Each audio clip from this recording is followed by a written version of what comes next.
복음의 말씀은 마태복음에도 같이 기록되어 있습니다. 예수님의 제자들이 들었기 때문에 어떤 것은 한 곳에만 나와 있지만 또 어떤 이렇게 마가복음, 마태복음에 나와 있는 부분들이 있습니다. 지금 우리가 볼 때는 성경책이 하나니까 다 이렇게 생각하시겠지만 다 쪽복음이었어요. 마태복음, 마가복음, 누가복음, 그러니까 같이 엮어진 게 아니었는데 우리가 통으로 볼 수 있어서 너무나 감사합니다. 그리고 오늘은 마음속에서 나오는 것이 무엇인가라는 제목으로 주님께서 우리에게 필요한 은혜를 베풀어 주시기 원합니다. 우리가 마음에서 성령님께서 주장하시는 것이 나와야 돼요. 오늘 성경 말씀으로만 보면은 우리 마음속에서는 좋지 못한 것들이 나옵니다. 그리고 오늘 말씀은 예수님의 제자 중에 몇 사람이 이제 음식을 먹는데 씻지 않는 손으로 음식을 먹어서 바리새인들과 서기관들이 보고 예수님께 나쁘게 말하면 트집을 잡는 말씀입니다. 물론 우리들이 어디 나갔다 오거나 뭘 먹으려면 어때요? 손을 깨끗이 씻고 먹어야 병균이 노출되잖아요. 지금 요즘 같은 세상은 더 그러죠. 코로나 시대니까 마스크를 쓰고 사람과 가까이 하지 않습니다. 그래서 손발을 깨끗이 씻어야 돼요. 또 어디 밖에 나갔다 와서는 샤워를 하죠. 이것처럼 바리새인과 서기관들이 자기들은 이렇게 전통을 지켜서 손을 씻고 밖에서 들어오면 샤워를 하고 음식을 먹는데 예수님, 당신의 제자들은 전통을 지키지 않고 손으로 음식을 먹습니까? 이렇게 예수님께 따지는 내용입니다. 그래서 예수님께서는 진짜 중요한 것을 말씀하셔요. 진짜 중요한 것은 밖에서 들여다보는 것도 중요하지만 더 중요한 것은 내부적인 말씀입니다.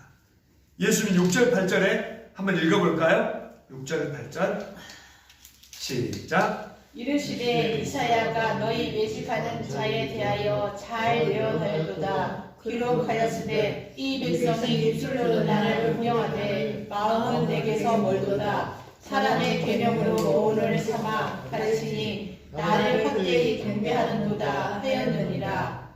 너희가 하나님의 계명은 버리고 사람의 전통을 지키느니라. 아멘. 예수님께서 이사야 선지자 예언을 비유로 들어서 말합니다. 이 백성이 입술로는 나를 공경하되 마음은 내게서 멀도다 이렇게 이야기해요. 여러분 혹시 하나님을 사랑하는데 그 마음이 하나님과는 멀지 않습니까? 예배 자리에는 왔는데 우리의 마음이 밖에서 다른 것을 생각할 수도 있어요. 또 사람의 계명으로 교훈을 삼아서 가르치니 나를 헛되이 경배한다고 말해요. 우리가 교회가 이렇게 예배를 드리면 또 학교가 이렇게 모이면은 다른 어디 회사가 모이면은 교훈이 있고 각자 전통이 있어요. 너무 또 거기에 치중하다 보면은 바른 것을 잊어버리는 경우가 생깁니다. 그래서 사람의 계명으로 교훈을 삼아 가르치니 나를 헛되이 경배하는다 예수님께서 말씀하고 계셔요. 9절 한번 볼까요? 시작. 또 이르시되 너희가 너희 전통을 지키려고 하나님의 계명을 잘 저버리는 도다. 아멘. 우리는 하나님의 계명을 지켜야 돼요. 그런데 우리가 만들어낸 계명을 지키다 보면 하나님 것은 없어질 수가 있습니다. 우리가 이제 무엇인가를 할 때 정작 그 목적에 집중해야 되는데 부수적인 다른 것에 목숨을 거는 일들이 많이 발생해요. 예배를 드리면 예배에 집중하고 예배의 목적을 걸어야 돼요. 근데 다른 막 봉사하고 이런 거에 집중하면은 그 본질이 파손될 수 있습니다. 저도 이제 어느 목사님을 뵈러 가요. 그러면 그 목사님하고 이야기 나누고 이게 좋아요. 근데 그 목사님은 나를 대접하기 위해서 음식을 만들고 차를 내놓고 그러다 보면은 소홀해지게 돼요. 정작은 두 사람이 이야기를 나눔으로 해서 이게 극대화가 되는데 그분은 나를 대접하기 위해서 다른 일을 하는 거예요. 그러면 그 관계가 소홀해질 수 있어요. 목적이 무엇인가가 중요해요. 또 제가 자녀들을 위해서 선물을 사가지고 가요. 그러면 자녀들이 실제는 뭐가 중요해요? 아빠가 중요해요. 아빠가 있으면 모든 걸 다 해줄 수 있는데 그 선물에 집중하다 보면은 그 관계가 약간 깨질 수가 있어요. 그래서 예수님께서는 고르반 제도에 대해서 폐허를 이렇게 이야기를 하셔요. 고르반은 뭐냐면 하나님께 드렸다는 거예요. 하나님께 드렸다. 그러면 우리가 하나님께 드리면 다른 것은 등한히 해도 된다 이렇게 생각할 수가 있는데 그 예를 오늘 비유로 말씀하는 거예요. 10절 한번 읽어볼까요? 시작. 모세는 내 부모를 공경하라 하고 또 아버지나 어머니를 모욕하는 자는 죽임을 당하리라 하였거늘. 하나님 말씀은 그래요. 뭘 하라고? 내 부모를 공경하라고 그래요. 부모 말씀을 안 듣면 죽임을 당했어요. 근데 이들은 뭐냐면은 하나님을 잘 섬긴다고 하면서 부모를 공경하지도 않으면서 누가 이제 물어볼 거 아니에요. 너 부모한테 좀 등한히 해? 그러면 내가 하나님께 이걸 드렸어. 고르반이라고 했죠. 하나님을 들먹이는 말을 한다 이 말이에요. 부모한테 잘해야 되는데 내가 하나님께 드리는 게 그게 더 중요하잖아. 이렇게 말한단 말이에요. 12절 한번 읽어볼까요? 자기 아버지나 어머니에게 다시 아무것도 하여 드리기를 허락하지 아니하여. 네, 하나님께 드렸으니까 자기 부모에게는 아무것도 하지 않아도 돼 이런 뜻이 되는 거예요. 여기가 이제 전통에 대한 폐허들을 말씀하고 있어요. 또 어떠한 사람들은 하나님께 드린 것은 더 이상 뭐예요? 자기 거요 아니에요. 근데 자기 거가 아니에요. 하나님께 드리면은 자기 거가 아닙니다. 근데 하나님께 드려놓고 그것을 본보가는 사람들이 있어요. 예를 들어서 내가 누구에게 1,000,000원을 빌려줬습니다. 그런데 그 사람이 나한테 도저히 돈도 10원 하나도 없고 갚을 수가 없게 돼요. 그러니까 내가 하나님께 드린다고 고르반을 선언해요. 그럼 그 사람이 누구한테 드려야 돼요? 하나님께 드려야 돼요. 근데 그 빚진 사람이 하나님께 빚진 것이 되니까 열심히 일해가지고 돈을 거의 다 갚아가요. 이 소식을 듣고 이제 내가 받을 수 없을 것 같아서 고르반을 선언했는데 이 사람이 하나님께 거의 다 갚아가네? 이 소리를 듣자마자 나는 벌금 10%를 내고 그 고르반을 취소할 거야. 법이 이제 그런 것 같아요. 그럼 뭐예요? 이 사람이 못 갚을 것 같아서 내가 고르반을 선언했는데 하나님께 갚아가는 걸 보니까 그걸 취소하고 내가 받겠다 이거예요. 그러면 벌금 10%만 내면 되니까. 그러니까 고르반 제도 자체는 문제가 없어요. 근데 그것을 이용해서 고르반을 선해놓고 번복하는 일들이 발생합니다. 자기가 어렵고 자기 살아가시 막막하면은 그렇게 될 수 있습니다. 10절 한번 읽어볼까요? 모세는 내 부모를 공경하라 하고 또 아버지나 어머니를 모욕하는 자는 죽임을 당하리라 하였거늘. 네, 10절에는 내 부모를 공경하라는 말이 있어요. 그리고 출애굽기 21장 17절에도 내 부모를 공경하지 않고 모욕하는 자는 죽임을 당한다고 말씀해요. 그래서 부모를 공경하라는 법을 주셨습니다. 아멘.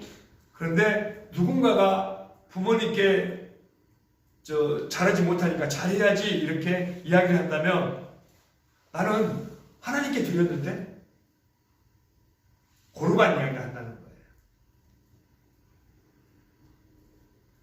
그래서 예수님께서는 고르반은 누가 만든 제도예요? 사람이 만든 제도로 하나님의 계명을 범하는 폐단이 있다고 말씀하시고 계세요. 그러니까 우리가 떡을 먹을 때 손을 씻고 이렇게 먹어야 한다는 이건 트집 잡는 것이 자기들이 만들어 놓은 고르반의 폐허와 같다라고 예수님께서 말씀하고 계시는 거예요. 14절 한번 읽어볼까요?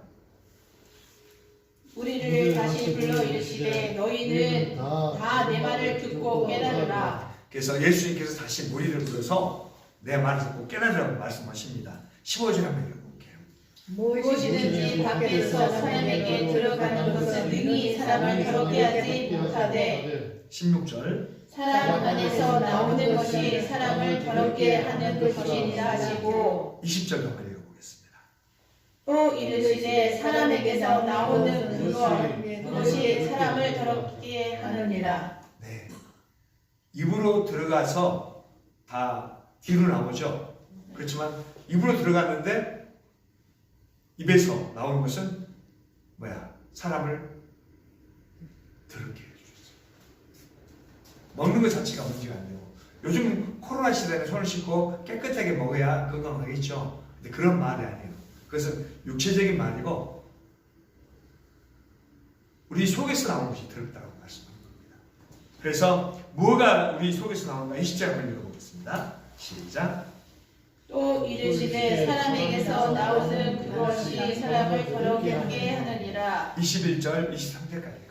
속에는 그 사람의 마음에서 나오는 것은 악한 생각, 곧 음란과 도덕질과 살인과 간음과 탐욕과 박독과 속임과 음탕과 질투와 비방과 교만과 우매함이니 이 모든 악한 것이 다 속에서 나와서 사람을 더럽게 하느니라. 네, 사람을 더럽게 하는 것은 뭐라고요? 악한 생각, 음란, 도덕질, 살인, 간음, 탐욕, 악독, 속임, 음탕, 질투, 비방, 교만 이런 것들이 있습니다.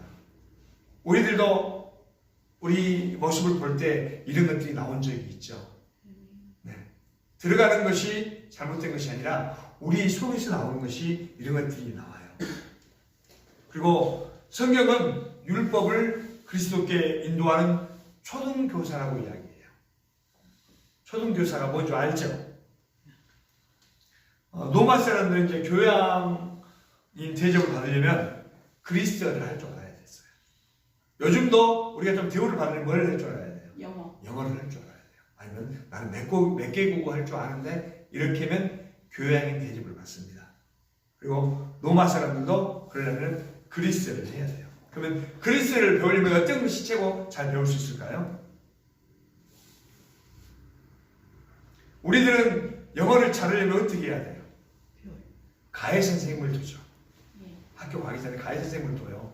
요즘 돈 있는 사람은 다 가해 선생님을 둬서 영어를 배우거나 다른 외국어를 배웁니다. 그때는 그리스어를 배우려면은 그리스 출신 노예를 두었어요. 그러면 그리스어를 잘 배울 수가 있습니다. 초등교사는 뭔 말이냐면 학교 가기 전에 주인집 자녀를 가르치는 노예를 이야기해요. 그래서 초등교사를 통해서 학교 정규 교육을 받아서 기초를 닦는 겁니다. 그러니까 율법을 통해서 그리스도에게 이르는 것을 이야기하고 있어요. 그런데 유대인들은 율법을 잘 지키기 위해서 뭘 만들면 시행세칙을 만들었어요. 그런데 예수님께서 그걸 했으니까 야, 너 잘했다 이렇게 하는 게 아니라 하나님을 너희들이 잘 섬긴다고 하면서 속마음은 그렇지 않구나 이렇게 말씀하시는 거예요. 우리들도 혹시 그러지는 않습니까? 예를 들어서 우리가 공부를 잘 하려고 하면 어떻게 해야 돼요? 마음에 작정을 하죠. 그리고 우리 공부를 열심히 하기 위해서 계획을 짭니다. 꼭 이게 나쁘다는 것은 아니에요. 근데 시행 계획을 만들어요. 그리고 공부를 열심히 하기 위해서 항상 책상은 깨끗이 정리해요. 그리고 공부할 책을 가져다 놓습니다. 또 의자에 앉을 때는 허리를 90도 딱 펴고 유지하고 앉습니다. 또 암기는 어떻게 해야 잘 되죠? 쓰면서 해야 됩니다. 그러니까 암기책은 꼭 쓰면서 암기해야 된다 이런 것들을 시행 수칙으로 만들어 놓습니다. 그런데 이렇게 했는데도 성적이 떨어졌다면 그 원인이 어디에 있어요? 실천 안 했다. 네. 실천 안 한 것도 있고요. 결론은 이렇게 바르지 않기 때문에, 바르게 하지 않았기 때문에 문제가 있고, 근데 이걸 이제 바리새인들의 예로 들면 이런 것들을 너는 왜 이렇게 하지 않아? 지적하다가 공부할 틈이 없는 거예요. 혹시 성경에 바리새인과 세리의 기도를 아시죠? 거기에 단적인 예가 나타나고 있습니다. 바리새인들은 참 열심히 살아가는 분들이에요. 하나님을 믿는 것에. 그런데 이들이 잘한다고 자기들은 잘해요. 그런데 남이 못하면 남을 멸시여겨요. 너는 이렇게 해야 돼. 이렇게 못했어. 이럴 때 이들의 일이 쓰였어요. 그러니까 남이 부족한 손으로 떡을 먹거나 공부하지 않으면 어떻게 해야 돼요? 안타깝게 여겨야 되겠죠. 근데 이들은 나는 잘하는데 너희들 왜 그렇게 먹어? 너희들 왜 그걸 할지 몰라? 이렇게 계획을 세우고 오면 되잖아. 그래서 장로들의 전통을 지키지 않는 것을 문제를 삼는 거예요. 우리들은 하는데 너희들은 왜 하지 않아? 우리가 크리스찬 이유가 뭔지 아세요? 남보다 잘나서 우리가 크리스찬 됐어요? 아니에요. 우리가 크리스찬이 되면은 어떻게 해야 돼요? 남에게 도움을 줄 수가 있어요. 우리가 물론 물질이나 다른 것들이 있으면 그걸 도울 수 있지만 그 없으면 어떻게 해야 돼요? 그 사람을 위해서 기도해 줄 수 있어요. 또 글을 쓸 수 있어요. 그러니까 우리가 그렇게 해서 예수님께 인도하는 통로가 되는 거예요. 크리스찬은 그런 사람입니다. 그리고 또 더 나아가서는 우리 기독교는 손을 씻는 종교예요. 우리 기독교는 손을 씻는 종교가 아니라 마음을 씻는 종교예요. 그리고 세상은 어떻게 평가해요? 사람을 평가할 때. 여기도 마찬가지고 체육관에서도 마찬가지고 학교에서도 마찬가지고 어디에 가도 세상은 상대평가를 해요. 내가 좀 못해도 상대가 못하면 내가 점수가 올라가죠. 그러면 내가 어디 대학교도 갈 수 있고 어떻게 할 수 있어요. 그러나 신앙은 상대평가가 아니에요. 신앙은 절대평가예요. 그래서 우리가 하나님 앞에서 언제나 민감해야 돼요. 17절 한번 읽어볼까요? 무리를 떠나 집으로 들어가시니 제자들이 그 비유를 묻자온데 제자들이 예수님께 묻는 이유는 뭐예요? 예수님이 그 비유를 제자들이 다 이해했을까요? 못했습니다. 네. 예수님의 제자들도 그 비유를 이해하지 못해가지고 예수님께 묻는 거예요.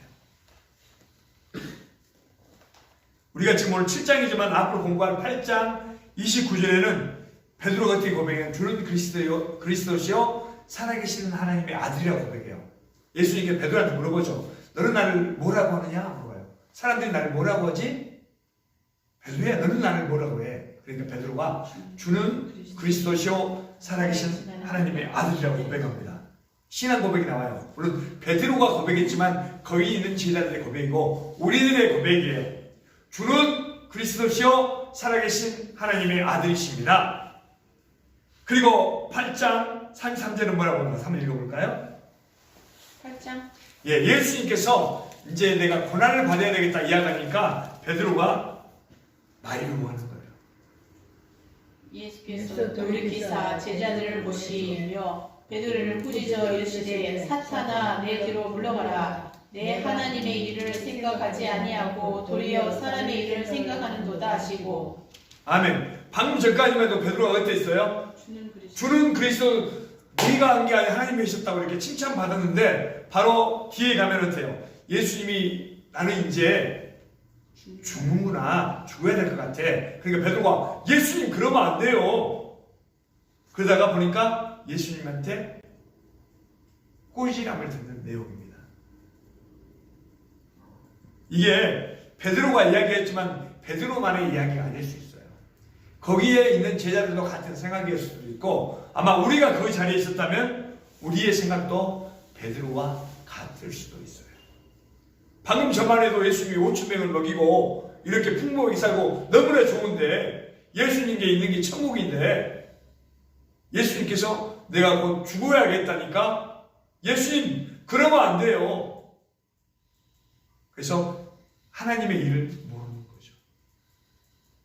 예수님께서 무엇 때문에 오셨죠? 죽으러 오셨어요.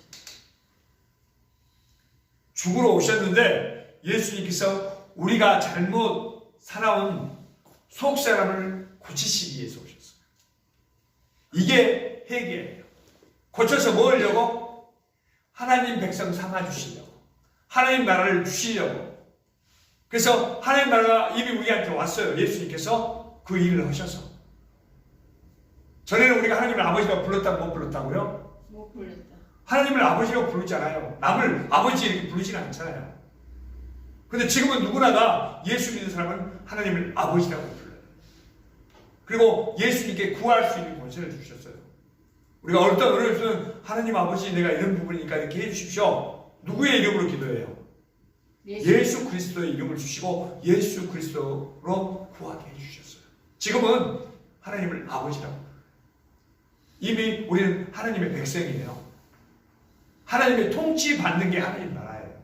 물론 우리가 죽으면 하나님 나라에 가겠지만, 그러니까 우리가 하나님의 백성은 하나님의 백성답게 살아야 돼요. 그렇기 때문에 그 사람은 교회로 모이는 겁니다. 오늘 바리새인과 서기관들이 음식을 먹을 때 손을 씻고 우리들로 유전대로만 한다면은 익숙한 종교 행위가 되겠죠. 밖으로는 우리가 신앙을 다한 것처럼 할 수도 있어요. 우리도 예배 드리고 이렇게만 한다면. 근데 하나님은 뭐라고요? 예수님은 우리의 마음을 보신다고 말씀드렸습니다. 사람이 결혼을 하면 뭐야? 어떻게 하죠? 같은 생각을 가지고 같은 곳을 바라봐요. 이걸 누구나 다 알죠. 밖에서 아무도 모르는 사람도 결혼하면 같은 생각으로 같은 곳을 바라보는 겁니다. 그러나 그러지 못할 때 어떻게 돼요? 찢어지게 돼요. 파괴가 됩니다. 그것처럼 우리가 이제 그리스도의 신부라고 그러죠. 우리를. 교회를 그리스도의 신부라고 해요. 그러면 무엇을 바라봐야 될까요? 우리가 무엇을 바라봐야 돼요? 그리스도와 같은 것을 바라봐야 돼요. 예수님께서 뭘 가지고 오셨다고요? 천국을 가지고 오셨습니다. 그러면 우리 마음속에서 무엇가 나와야 돼요? 네, 천국에 합당한 것들이 나와야 되겠죠. 근데 우리는 간혹 우리 살아가는 것들만 생각하면 미움도 나오고 욕심도 나오고 짜증도 나오고 여러 가지가 나와요. 그리고 우리 마음에서 나오는 그거로는 그 나라를 받을 수가 없어요. 그렇기 때문에 회개하는 거예요. 그래서 하나님 나라를 소유하려면 먼저 회개하고 성령님으로 살아가시길 바랍니다. 성령님으로 살아갈 때 우리가 모든 걸 할 수가 있어요. 우리의 생각으로 하면 다 무너질 수 있지만 성령님께서 함께 하실 때 성령님께서 어떻게 해요? 성령님을 보혜사라고 해요. 보혜사는 보호하시고 은혜를 베푸시는 가르쳐주는 선생님이라는 뜻이에요. 옛날에 법정에서 재판을 받으면 어떻게 해요? 자기가 변호를 했어요. 고대 때. 자기가 법률 지식이 있어요? 없어요? 법률 지식이 없으니까 무슨 말을 해야 될지도 몰라요. 그러니까 법에 대해서 아는 분이 옆에서 그렇게 이야기하면 그렇게 이야기해서 그걸 보혜사라고 해요. 그분이 성령님이셔요. 예수님이 계실 때는 예수님이 제자들에게 가르쳐 주셨지만 예수님이 가시고 보혜사를 보내주셨어요. 그분이 성령님이셔요. 그래서 우리가 말씀을 보고 성령님의 말씀에 민감한 우리들이 다 되시길 바랍니다. 아멘. 기도하겠습니다.